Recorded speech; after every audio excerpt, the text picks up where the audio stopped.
இது என்னடா இப்படி ஒரு ட்விஸ்ட்? ச்சே, எஸ்எஸ்கே, இலக்கியா, கௌதம் எல்லாரும் பரபரப்பா உட்காந்துருக்காங்க. யாரு பேர்ல ரெஜிஸ்டர் பண்ண போறாங்க அப்படின்னு. ஸோ எஸ்எஸ்கே பேர்ல ரெஜிஸ்டர் பண்ண போறோம் அப்படின்னு சொல்லிட்டு அவரை கூப்பிட்டு வந்து உட்கார வச்சு பார்த்தா எஸ்எஸ்கேக்கு இலக்கியா சொன்னது தான் ரிப்பீட்டடா ஓடிட்டு இருக்கு. ரேவதியோட பையன், உங்களுக்கும் ரேவதிக்கும் பிறந்த பையன், இப்படியே ஞாபகம் வரவும் அவரால் ரெஜிஸ்ட்ரேஷன் பண்ணவே முடியல. ஸோ அவர் வாரியாலேயே என் மனசார இதை நான் இலக்கியாவுக்கு கொடுக்குறேன், அவங்களே பண்ண சொல்லிக்கங்க அப்படின்னு சொல்லி எந்திரிச்சிட்டாரு. என்ன ஆட்டம் ஆடினாரு இந்த எஸ்எஸ்கே. செம்மையான பல்பு. இலக்கியா வேற லெவல் போங்க.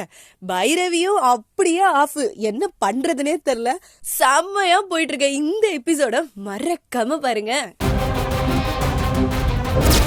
உங்களுக்கு முன்னாள் காதலியும் ஒரு குழந்தையும் இருக்கிறத நான் தாட்சாணி கிட்ட சொல்லாம இருக்கணும்னா அந்த இடம் என் பேர்ல ரெஜிஸ்டர் ஆகணும். நான் கையெழுத்து போட மாட்டேன்.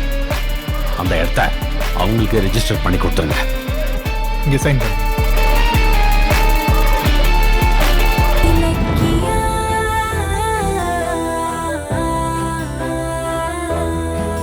இந்த வீடியோ உங்களுக்கு பிடிச்சிருந்தா லைக் பண்ணுங்க, கமெண்ட் பண்ணுங்க அண்ட் ஷேர் பண்ணுங்க.